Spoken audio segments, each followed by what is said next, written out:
আজকের রেসিপি ঝাল ঝাল ডিমের কারি, কিন্তু একটু অন্যরকম পদ্ধতিতে। টেস্ট কিন্তু দারুণ সুন্দর হয় গরম গরম ভাতের পাতে খেলে। দেখে নিন রেসিপিটি। প্রথমে কড়াই দিয়ে দেবো হাফ কাপ সর্ষের তেল। তেলটা ভালো মতো গরম করে দেবো। তারপর দিয়ে দেবো 3টে কুচিয়ে রাখা পেঁয়াজ। এখানে একটু পেঁয়াজের পরিমাণটা বেশি দিতে হবে। ছোট পেঁয়াজ হলে 3টে, বড় পেঁয়াজ হলে 2টো দিলেই হবে। ভালো করে এটাকে ভাজতে হবে। পেঁয়াজটা ভালো করে ভাজা হয়ে যাওয়ার পর দিয়ে দিতে হবে 3টে কুচিয়ে রাখা টমেটো। এখানে টমেটোর পরিমাণটাও খুব বেশি লাগবে। টমেটোটা দেখবেন ভাজতে ভাজতে কিন্তু গলে যাবে। ততক্ষণ কিন্তু পেঁয়াজ আর টমেটোটাকে ভালো করে ভেজে যেতে হবে। এই টমেটো আর পেঁয়াজ ভাজার ওপরই আসল স্বাদ কিন্তু নির্ভর করছে। এরপর দিয়ে দেবো 6টা সিদ্ধ করা ডিম। আমি এখানে মুরগির ডিম ব্যবহার করছি, আপনারা হাঁসের ডিমও চাইলে ব্যবহার করতে পারেন, কোনো অসুবিধা নেই। এরপর দিয়ে দেবো 1 চামচ হলুদ গুঁড়ো, 1 চামচ লবণ দিয়ে ভালো করে কষিয়ে দেবো। ডিমটাকে আলাদা করে দেখলেন ভাজলাম না আমি, এই পেঁয়াজের সাথেই ভালোভাবে ভাজা হয়ে যাবে। ভাজা হোক, আমি কিছু মশলা বেটে নিই সেটা দেখিয়ে দিই। 7 থেকে 8টা কাঁচা লঙ্কা, 2টো বড় সাইজের গোটা রসুন, পরিমাণ মতো আদা, হাফ কাপ জল দিয়ে বেটে দেবো। ঝালের পরিমাণটা আপনারা বুঝে দেবেন। দেখুন বাটা হয়ে গেছে। আর এদিকে কিন্তু দেখুন পেঁয়াজটা টমেটোটা বেশ গলে গলে গেছে।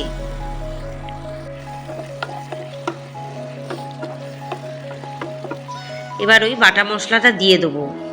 দিয়ে এবারে ভালো করে কষিয়ে দেবো।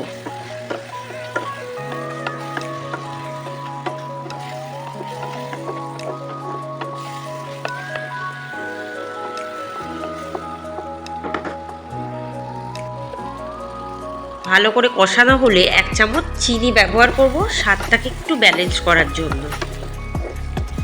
এরপর ভালো করে আরেকটু কষাবো।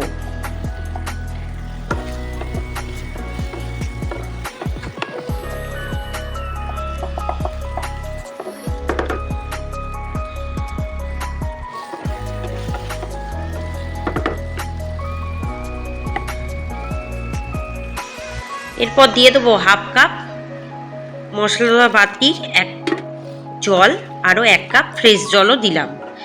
দিয়ে ভালো করে এটাকে মিশিয়ে দেবো। এরপর হালকা আছে এটাকে রান্না করতে থাকবো, মাঝে মাঝে নাড়তে থাকবো। দেখবেন টমেটোটা কিন্তু বেশ ভালোভাবে গলে গেলে খেতে আরও বেশি টেস্ট বাড়বে। নামানোর 15 মিনিট আগে দিয়ে দেবো 1 চামচ গরম মশলা গুঁড়ো। দিয়ে ভালো করে এটাকে নাড়িয়ে চাড়িয়ে দেবো। দিয়ে এটাকে 15 মিনিট হালকা আছে হতে দেবো। এরপর কয়েকটি গোটা কাঁচা লঙ্কা ফেলে দেবো। দেখুন সুন্দর একটা ফ্লেভার আসবে। এবার ভালো করে নাড়িয়ে চাড়িয়ে হালকা আছে এটাকে রান্না করব বেশ কিছুক্ষণ। দেখুন ডিমের কারিটা একদম রেডি হয়ে গেছে। এবার জাস্ট নামিয়ে গরম গরম প্লেটে সার্ভ করে দেবো। ব্যাস, আজকের রেসিপি তবে এখানেই সমাপ্ত হলো।